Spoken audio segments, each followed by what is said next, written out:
Assalamualaikum warahmatullahi wabarakatuh. Jumpa lagi bersama saya Adi di channel Ngulik Sejarah.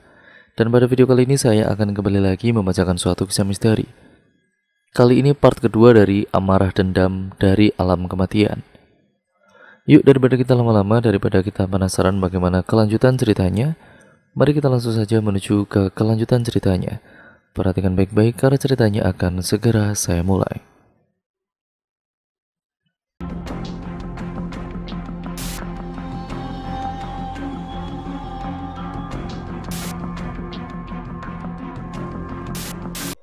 Matahari belum terlalu tinggi, pagi-pagi sekali Julaksarani sudah terlihat gelisah di depan rumah Haji Adiana.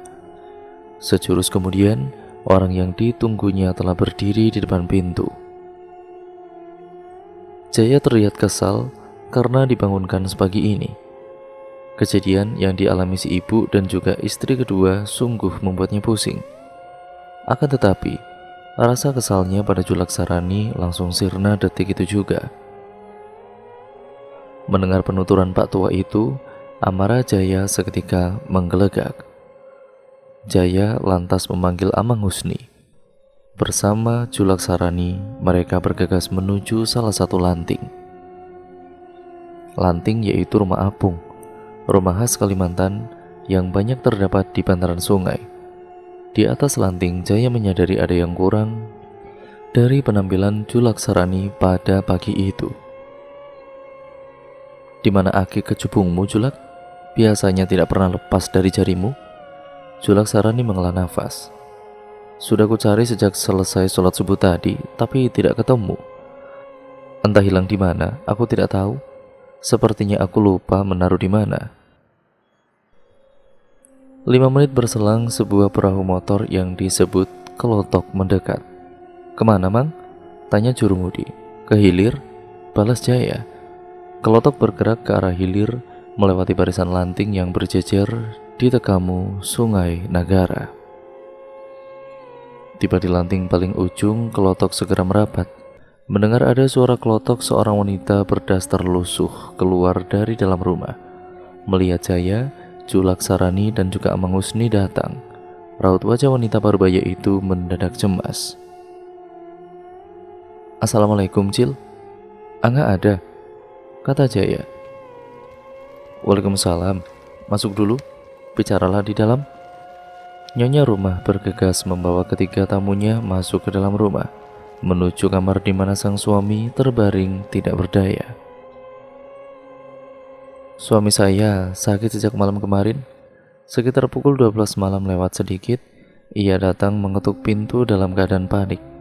Tanpa bicara, ia langsung masuk ke dalam kamar dan bersembunyi di balik selimut.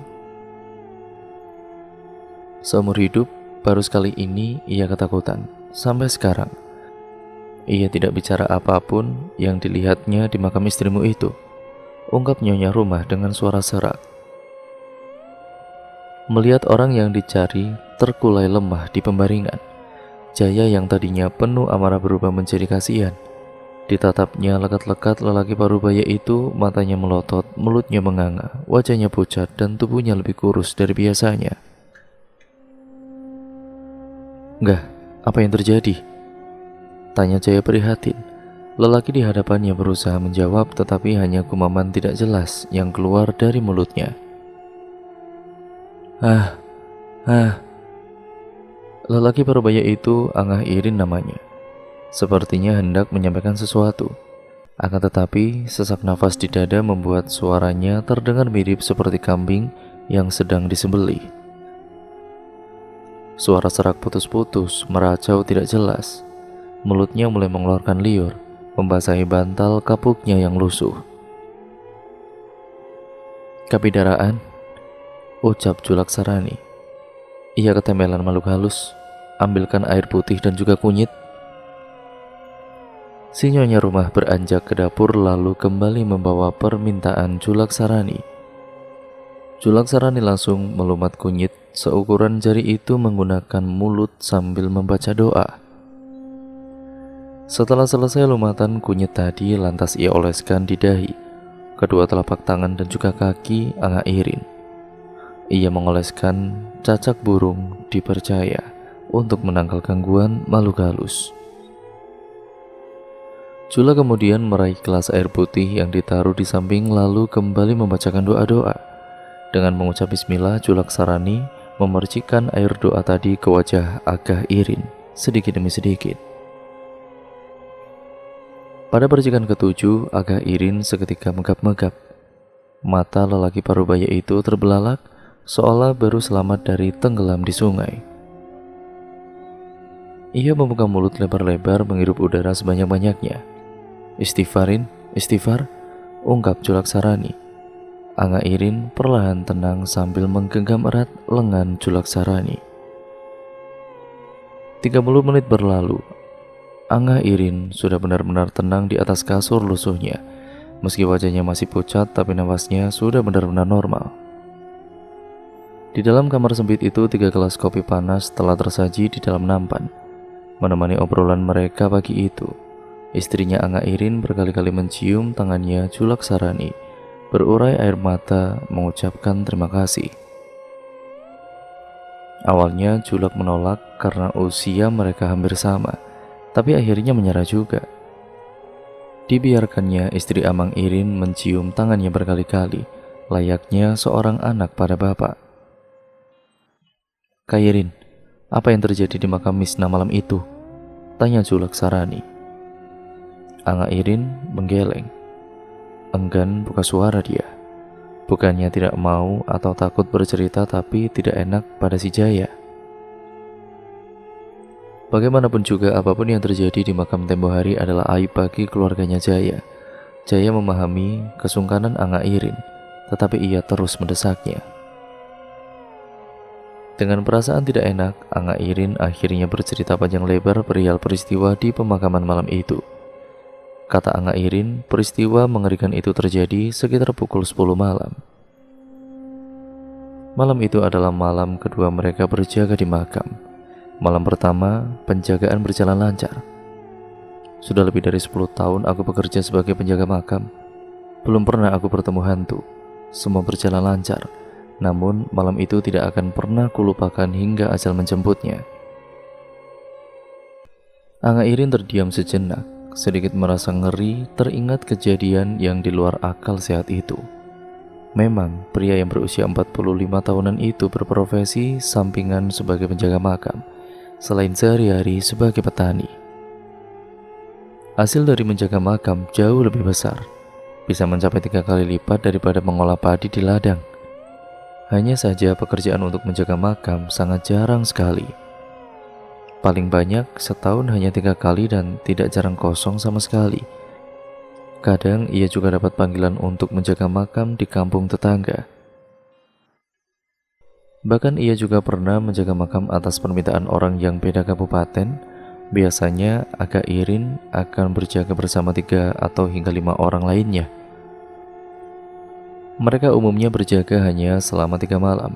Tugasnya pun terbilang cukup gampang. Mereka hanya berjaga sembari membacakan surat Yasin di samping makam yang dijaga. Agah Irin bersama anak buahnya tidak ambil pusing kenapa makam-makam itu harus dijaga. Yang penting ya bayarannya sesuai.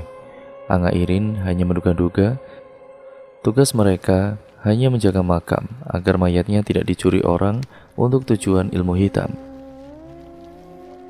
Bisa juga mayat yang dijaga justru memiliki ilmu hitam, jadi harus dijaga agar tidak bangkit dari kuburnya. Selain nyali, tentu saja Agah Irin dan juga anak buahnya membekali diri dengan amalan-amalan tertentu. Namun, apa yang terjadi di makam Misna membuat nyalinya benar-benar menciut. Semua bermula dari munculnya burung hantu aneh, tutur Agah Irin. "Burung hantu aneh?" cecar Jula Laksarani seraya mengernyitkan dahi. Agah Irin mengangguk pelan. "Iya, sangat aneh. Baru sekali itu aku melihat burung hantu sebesar ayam jantan. Bahkan mungkin lebih besar dari ayam jantan itu." Jula Laksarani tertegun sepertinya menyadari sesuatu. Lalu apalagi yang terjadi? Buru Julak penasaran. Agah Irin menerawang mengingat detail demi detail peristiwa di malam kedua itu. Waktu itu mereka sedang membaca surat Yasin untuk mendiang Misna. Sebenarnya Angga Irin sudah merasa janggal, ya karena belum pernah ada pihak keluarga yang meminta untuk menjaga makam selama 40 malam lamanya. Akan tetapi bayaran yang sangat besar menepis semua kecurigaan mereka. Tatkala ayat Yasin yang dibacakan mencapai ayat ke-36, sayup-sayup mereka mendengar suara tangis entah dari mana. Awalnya mereka tidak menghiraukan, karena bukan kali pertama mereka mendapat gangguan seperti itu. Namun, lambat laun suara itu terdengar semakin dekat. Bahkan kini mulai terdengar seperti suara orang sedang menapak di tanah. Suara itu terdengar seperti orang yang sedang mondar-mandir mengelilingi mereka. Meski mulai takut, 5 orang itu tetap fokus untuk membaca surat Yasin hingga selesai. Namun, gangguan bukannya berhenti tetapi semakin menjadi-jadi. Mereka mulai mendapatkan lemparan-lemparan berupa ranting dan batu kecil entah dari mana. Sementara itu suara tangis terdengar semakin kencang, menjerit-jerit seperti rintihan kesakitan. 5 orang itu saling pandang dengan wajah pucat. Kini kekhawatiran menjalari mereka semua. Waktu itu jantungku rasanya mau copot. Saya sampai keringetan padahal udara malam itu sangat dingin. Lanjut Angga Irin. Setelah meminum segelas air putih, Angga Irin kembali bercerita. Katanya seseorang penjaga makam yang berusia paling muda mengambil senter dan menyorot ke sekeliling. Tanpa aba-aba, 4 penjaga makam lainnya ikut melihat ke arah sorotan cahaya senter itu. Jantung mereka berdegup-degup tatkala cahaya senter menyinari kabut tipis yang mulai menyelimuti area pemakaman. Kabut itu bagai asap yang seolah-olah muncul dari dalam kubur. Suasana malam itu benar-benar mencekam. Barisan nisan-nisan yang mencuat di antara kabut membuat nyali mereka ciut. Merasa ada yang janggal, pemuda tadi mengusulkan agar malam itu mereka pulang saja. Apalagi suara rintih tangis yang entah dari mana semakin membuat bulu tengkuknya merinding. Suara tangis itu terdengar seperti di samping telinga. Walaupun takut-takut, Angga Irin menolak usul itu. Ya, ia beralasan apabila mereka kabur, maka tidak ada lagi yang akan memakai jasa mereka. Tapi perdebatan itu mendadak berhenti sewaktu tanah tempat mereka berpijak tiba-tiba bergetar. Refleks pemuda tadi mengarahkan senter ke makam Misna di depan mereka. Benar saja, ternyata kuburan Misna bergerak-gerak seperti ada yang hendak keluar. 2 nisan penanda itu tiba-tiba roboh tersedot ke dalam kuburan. Astagfirullahaladzim. Pekik istighfar langsung terdengar ketika ada tangan yang tiba-tiba mencuat dari dalam kubur. Jari-jarinya yang kurus membentuk cakar di udara, pelepotan penuh lumpur. Ya tentu saja tanpa pikir panjang pemuda tadi lari terbirit-birit. Ia melarikan diri disusul 3 orang lainnya. Ya tersisalah Angga Irin yang terduduk di tanah dalam keadaan ketakutan. Ia mencoba membaca ayat kursi tapi bacaannya justru salah-salah. Tubuhnya gemetar dan kakinya lemas, sementara jantungnya berdetak sangat kencang. Tepat di depan mata Angga Irin melihat pemandangan yang sangat menakutkan. Dari dalam kubur, perlahan-lahan mayat Misna keluar berbalut kain kafan kotor penuh tanah liat. Yang lebih mengerikannya lagi, Angga Irin beradu mata dengan mayat Misna. Dengan sorot mata yang mengerikan dan wajah sepucat tepung, mayat itu menyeringai. Hantu Misna itu menggoyangkan kepala ke kiri dan ke kanan diiringi bunyi kemeretak tulang tengkoraknya. Sedetik kemudian kepalanya melebar, perlahan diiringi suara tawa melengking dengan rambut keriting gantung acak-acakan. Saat itulah aku berhasil kabur. Aku lari terbirit ke arah lanting, membawa kelotok CS ku untuk pulang malam itu juga. Ya, bila ingat kejadian malam itu bulu kutuku langsung merinding. Tutur Angga Irin bergidik ngeri. Sandah, Misna bangkit menjadi hantu Sandah. Desah Julaksarani terbata. Sandah? Tanya Jaya tidak percaya. Matanya terbelalak dan bibirnya bergetar. Julaksarani mengangguk. Iya Sandah, kuntilanak berwajah lebar. Jaya langsung duduk tersungkur dengan mata berkaca-kaca. Dadanya kembang kempis dan tubuhnya lemas karena rasa sedih yang sangat mendalam. "Misnah, istriku, apa yang telah engkau lakukan?" decaknya seraya menyeka air mata.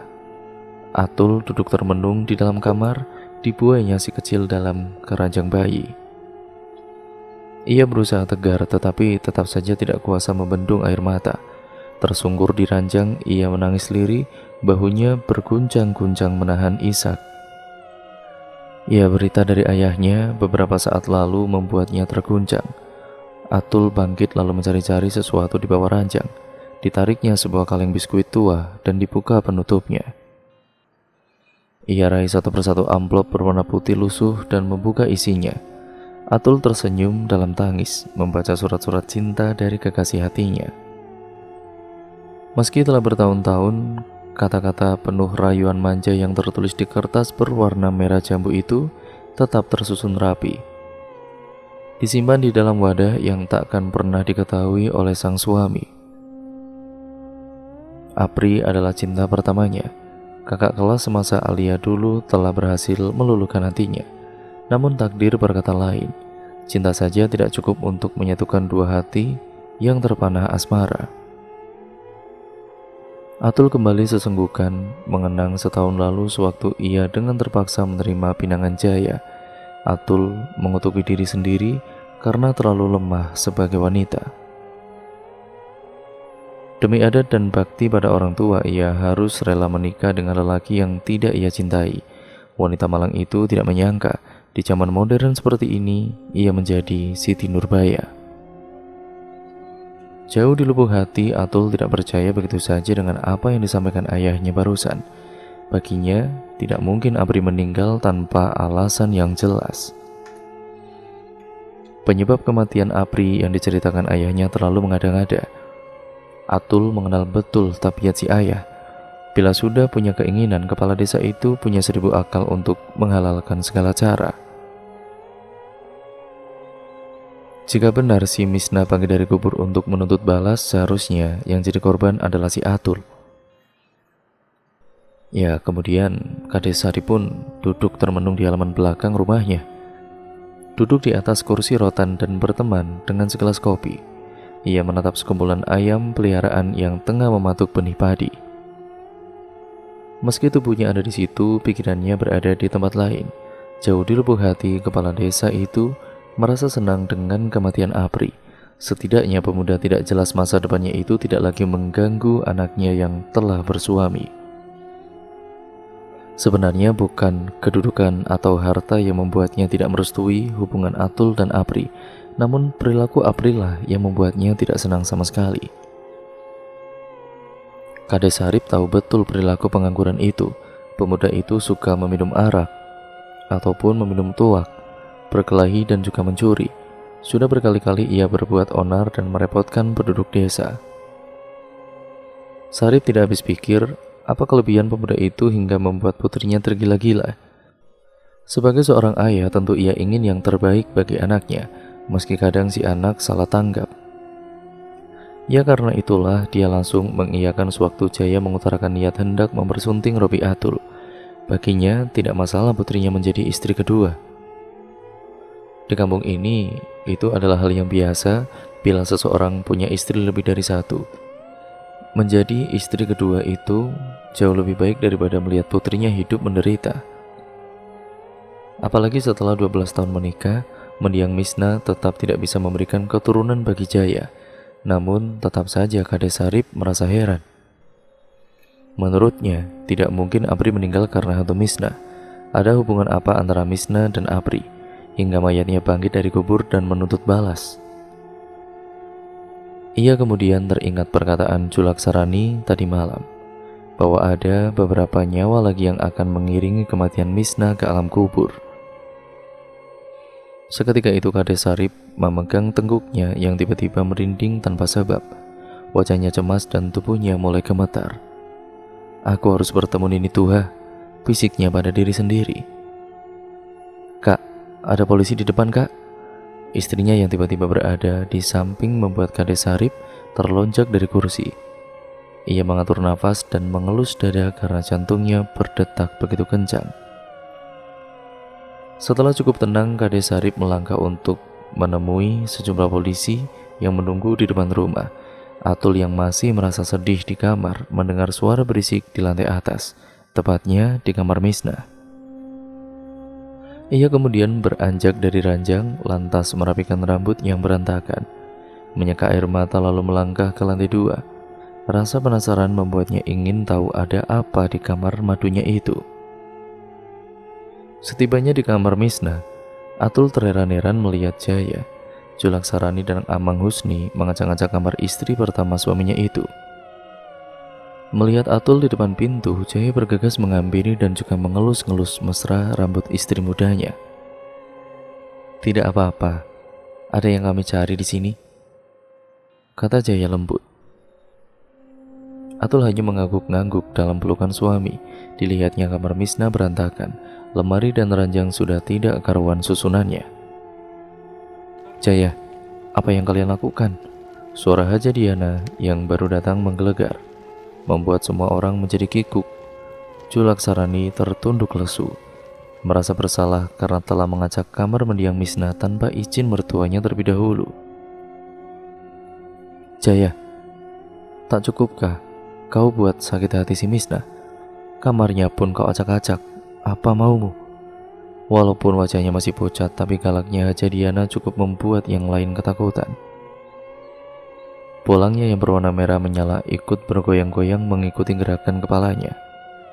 "Ma, dengar dulu Ma, ada yang kami cari di kamar Misna." "Cari apa?" "Minyak perunduk," sambung Julaksarani. "Sarani, jangan kau tuduh menantuku itu macam-macam ya. Aku tidak sembarang menuduh. Kau sadar kenapa kau kesurupan tadi malam? Apa kau tahu kalau jasadnya telah hilang dari kubur? Sekarang, Misna telah berkentayangan menjadi sanda. Ia akan menuntut balas pada siapapun yang membuatnya sakit hati." Lalu kemudian Haja Diana tersentak. Lalu dia duduk bersandar di tembok kamar kehilangan tenaga. Bolangnya menjadi miring karena tergeser dinding. Atul dan juga Aci Lela langsung menghampiri, mengelus-ngelus pundak wanita berumur itu supaya lekas tenang. "Astagfirullah, Misna," ucapnya terputus-putus sembari menangis. "Maafkan mertuamu ini, Nak. Maafkan ya Misna." "Ibu, sudahlah Bu, biarkan Julak mencari minyak sialan itu," ungkap Jaya merayu ibunya. Haja Diana mengangguk lesu. "Sarani, temukanlah minyak itu. Jangan sampai hantu menantuku mencelakai seluruh keluarga ini." Sudah hampir 1 jam mereka mengacak-ngacak kamar Misna, tapi benda yang mereka cari belum juga ketemu. Tiap sudut kamar, dari kolong ranjang, sela lemari, hingga lubang angin sudah mereka periksa. Minyak perunduk itu tidak juga mereka dapatkan. Julaksarani sudah mulai putus asa. Butir-butir keringat tampak membanjiri wajahnya yang mulai keriput. "Julak, kalau memang tidak ketemu, kenapa tidak dibiarkan saja minyak itu ada di rumah ini?" Cerocos Aci Lela seraya membawakan segelas air putih. Julaksarani menggeleng lalu meminum air putih tadi. "Selama minyak itu ada di sini, hantu Misna akan terus kembali ke rumah ini. Minyaknya harus segera ditemukan sebelum malam ke-40. Kalau tidak, Misna akan terus berkentayangan selamanya. Bukan hanya kalian, seluruh kampung akan terkena akibatnya," kata Julak seraya mengembalikan gelas yang telah kosong pada Aci Lela. Namun Julak mendadak mengurungkan niatnya. Ia menatap lekat-lekat gelas kosong tadi dengan mata melotot. Aci Lela yang telah bersiap menerima gelas tadi hanya termangu. "Lela, ambilkan air putih lagi," perintah Julak. Setelah beberapa saat, Aci Lela telah kembali membawa segelas air putih dan menyerahkannya pada Julak. "Gelar spraynya," perintah Julak. Meski kebingungan, Jaya, Amang Husni, Amang Idar, dan Aci Lela bergerak cepat melaksanakan perintah Julak. Spray berwarna putih itu dibentangkan di dalam kamar, di antara tumpukan baju yang berserakan di lantai. Setelah membacakan doa-doa, Julak kemudian membersihkan air dari gelas tadi ke spray di depannya. Setelah percikan ketiga, semua yang ada di kamar langsung terperangah. Mata mereka ini benar-benar terbelalak dengan apa yang dilihat, diiringi ucapan istighfar tanpa henti. Astagfirullahaladzim, astagfirullahaladzim. Di hadapan mereka, di atas spray putih tadi terbentuk jejak langkah kaki, namun bukan jejak biasa tetapi jejak darah. Perlahan jejak itu muncul satu persatu, jejak langkah mengarah keluar kamar. Geser spraynya, tapi jangan sampai terangkat dari lantai, perintah Julak. Jaya dan beberapa orang pesuruh menggeser spray itu perlahan, hingga jelas terlihat jejak darah itu menuruni tangga menuju area halaman belakang. Sewaktu memudar, Julak beberapa kali memercikan air dan jejak itu kembali terlihat jelas. Jejak-jejak tampak bertumpuk, hingga Julak meminta spray lain untuk disambung. Julak, spray putihnya habis, kata Acilela. Apa saja yang warna putih, telapak meja atau handuk, tidak masalah. Acilela bergegas mencari kain putih dan kembali lagi membawa handuk, taplak meja, dan 2 buah daster. Dengan hati-hati, mereka membentangkan handuk itu di ujung spray tadi. Setelah dipercikan air, jejak darah kembali muncul di atas handuk putih yang gusam. Atul menjadi cemas, karena kini jejak itu sepertinya melangkah melewati selasar menuju ke kamarnya. Tangis bayi mungilnya itu menjadi pecah. Lalu kemudian, Atul berlari untuk menenangkan buah hatinya yang menjerit sangat kencang sekali. Dengan penuh pertanyaan, Julak Sarani mengikut jejak langkah itu. Dan sembari menggeser handuk berhati-hati, handuk sudah penuh bekas tapak kaki penuh darah, lalu disambung dengan taplak meja, daster, dan juga spray baru dari kamar Haja Diana. Semuanya terhenyak ketika jejak itu berhenti tepat di depan pintu kamar Atul. Tetapi jejak itu bukan menunjukkan bekas langkah, tetapi jejak sepasang kaki yang berdiri mematung. Julak Sarani panik, menarik-narik kain putih itu supaya bergeser, namun spray lebar itu tidak bergerak sedikit pun, seolah ada yang berdiri di situ. Kecemasan mulai terlihat di wajah semua orang, sewaktu jejak penuh darah itu perlahan bergeser setapak demi setapak.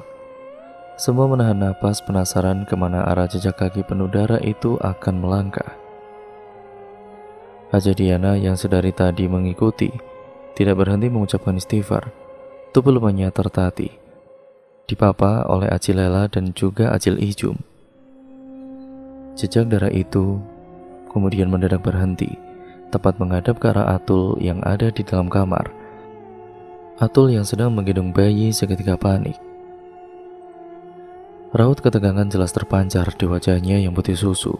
Tubuhnya gemetaran dan jantungnya deg-degan. Dengan suara putus-putus, ibu muda itu mulai membaca ayat kursi sambil mendekap erat bayinya yang menangis sangat kencang sekali. Kini Atul tersadar, Misna telah berdiri di hadapannya, siap untuk menuntut balas. Tanpa diduga, Haja Diana merangsek ke depan penuh amarah dan kebencian. Wanita itu melompat hendak menerkam sang menantu. Jari-jarinya yang kurus membentuk cakar menyasar leher si Atul yang tengah terpojok sambil mendekap bayi di pojokan. Atul menangis ketakutan, menjerit sekencang-kencangnya dengan tubuh gemetaran. Dan brak! Julak Sarani bertindak cepat.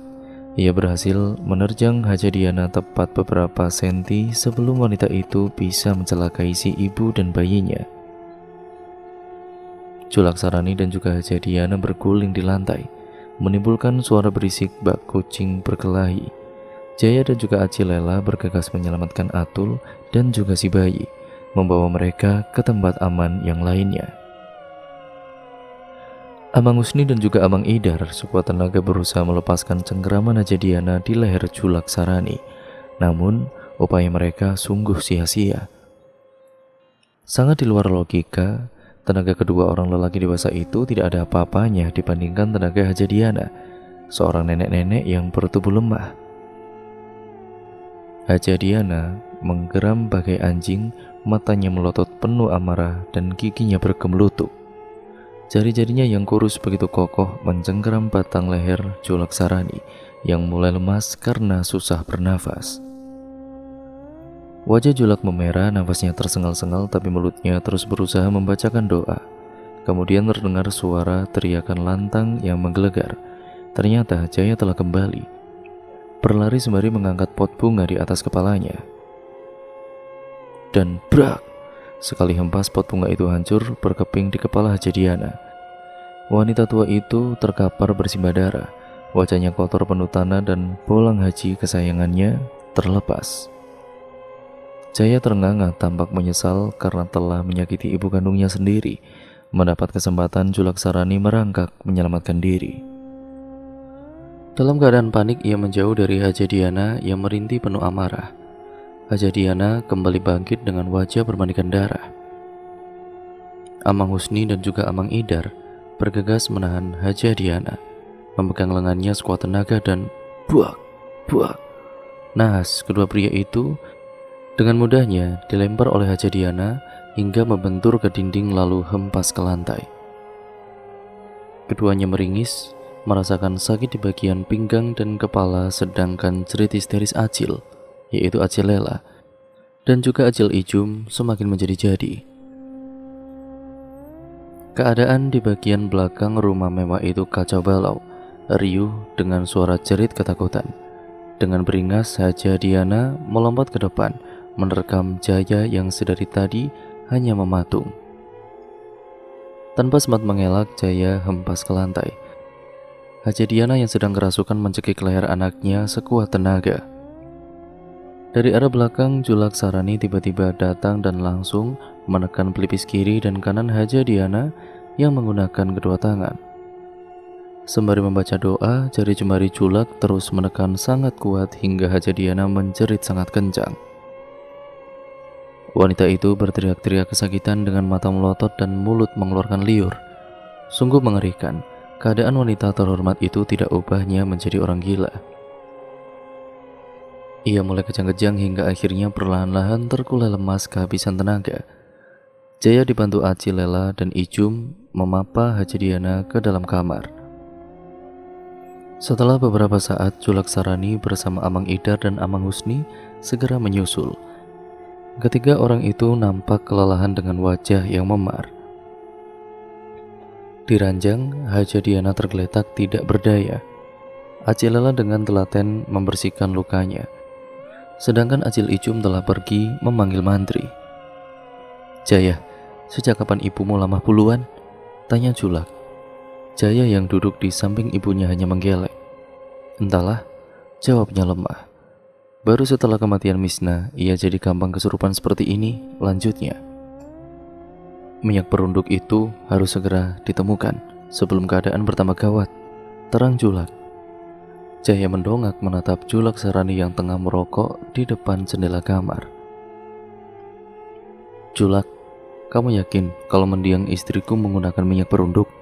Lalu untuk apa?" buru Jaya dengan nada bergetar. Sorot kesedihan dan putus asa terpancar jelas di matanya yang tajam. Julaksarani tidak langsung menjawab.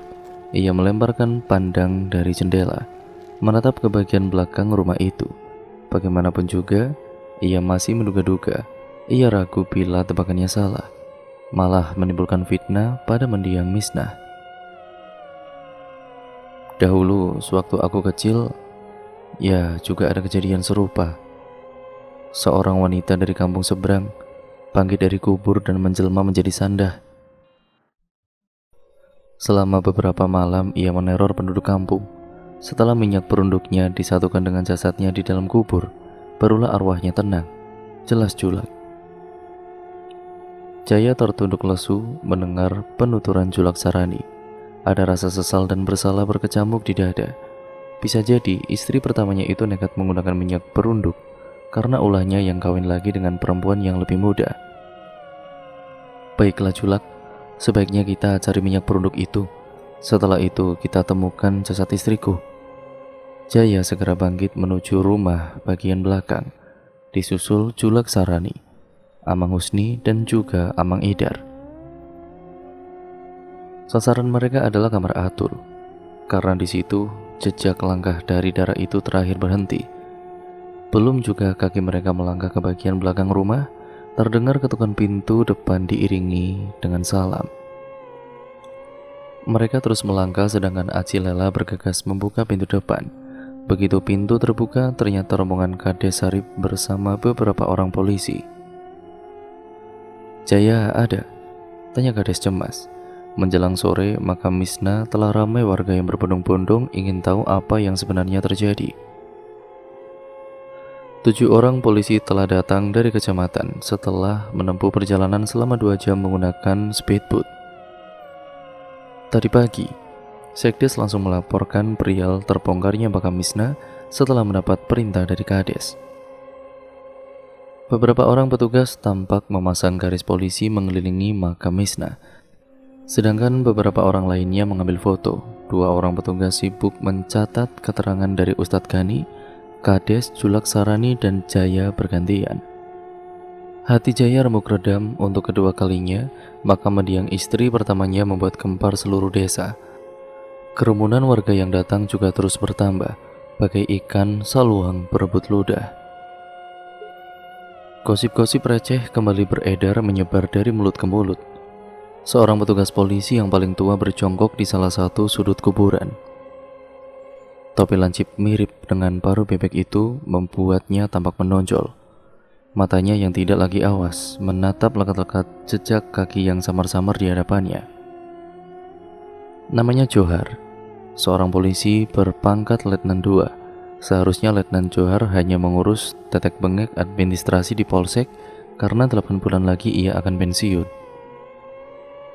Namun Kapolsek yang baru menjabat 6 bulan punya pemikiran lain. Kapten Samsul yang baru lulus Akpol itu tentu haus prestasi. Sudah 6 bulan ini Polseknya hanya menangani para pemuda mabuk atau mendamaikan tetangga yang ribut karena menyetel musik terlalu kencang. Pencurian mayat adalah kasus yang cukup besar, sedangkan Letnan Johar punya segudang pengalaman. Bila berhasil mengungkap kasus ini, tentulah namanya akan naik. "Bagaimana Letnan? Apa yang kau temukan?" tanya Kapolsek yang telah berdiri di samping. Mengetahui pimpinan ada di samping, Letnan Johar juga turut berdiri. Ia menyenggak keringat karena sore itu hari terasa sangat panas sekali. Topi yang ia kenakan sebenarnya untuk menutupi botak di kepalanya itu yang berada di tengah. "Kapten, apa kau percaya ada mayat yang bangkit dari kubur?" Bukannya menjawab, Letnan II Johar justru balik bertanya. Si Kapolsek yang usianya 32 tahun lebih muda hanya menggeleng seraya mengernyitkan dahi. "Kapten, tidak mungkin ada mayat bisa bangkit dari kubur. Mayat ini pasti ada yang mencuri." "Dicuri? Untuk apa?" Letnan Johar menggeleng, membetulkan topi yang menutupi ubannya. "Entahlah Kapten, di daerah sini masih banyak orang yang percaya hal-hal mistis." Johar lantas memanggil seorang polisi muda bagian forensik, memintanya untuk memotret jejak yang ia temukan. "Apa yang aneh dengan jejak ini?" tanya Kapolsek.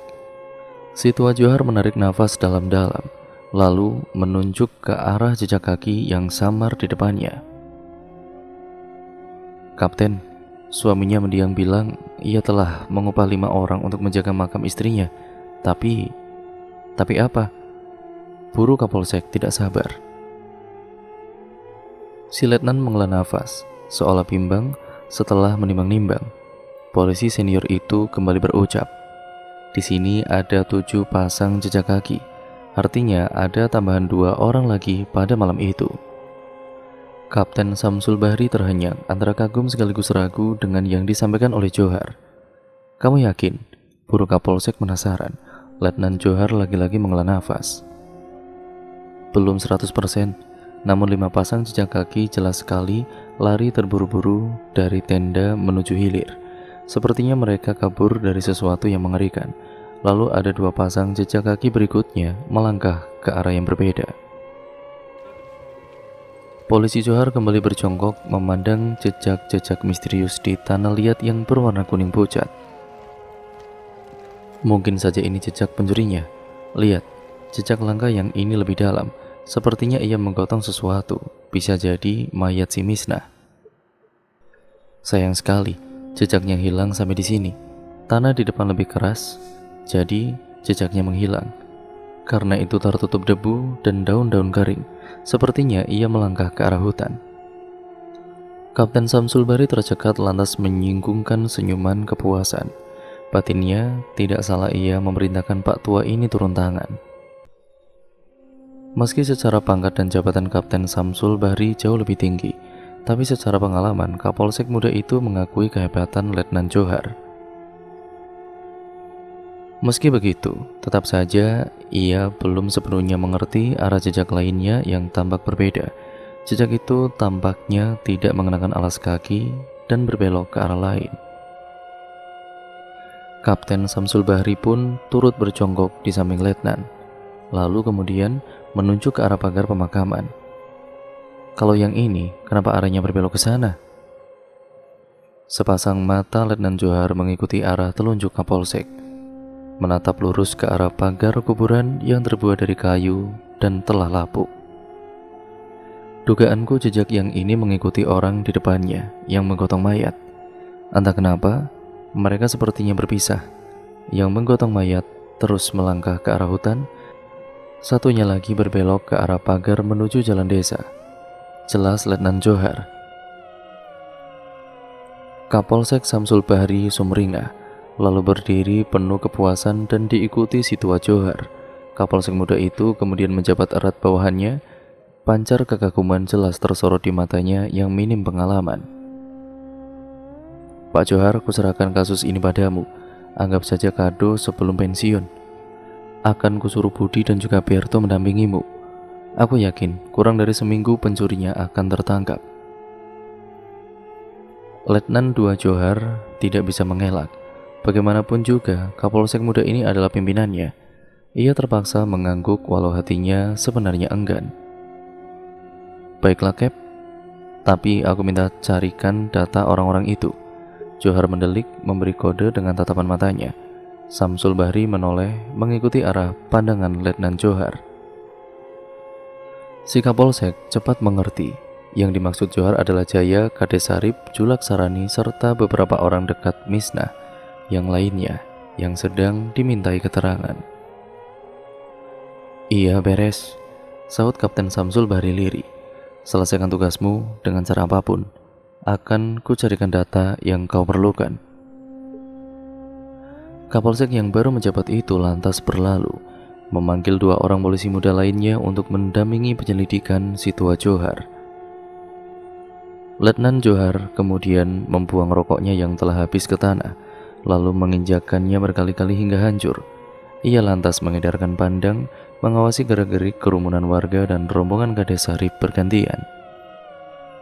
Instingnya mengatakan bahwa salah satu di antara mereka adalah pencuri mayatnya Misnah. Dan cerita pun akhirnya bersambung lagi ke part yang selanjutnya ya teman-teman. Nah, semakin menarik kan ceritanya, siapa si pencuri mayat Misnah ini sebenarnya dan kasus apa yang sebenarnya terjadi dengan bangkitnya arwah si Misnah ini ataupun bangkitnya mayat si Misnah ini. Ataukah sekedar pencurian ataupun memang ada halal gaib di dalamnya. Kita nantikan saja di part yang selanjutnya. Jangan lupa like, komen, dan share sebanyak-banyaknya, dan nyalakan tombol lonceng notifikasinya agar kalian tidak ketinggalan video terbaru selanjutnya dari channel ini. Sekian ya teman-teman, video ini saya akhiri, kurang lebihnya mohon maaf. Wassalamualaikum warahmatullahi wabarakatuh.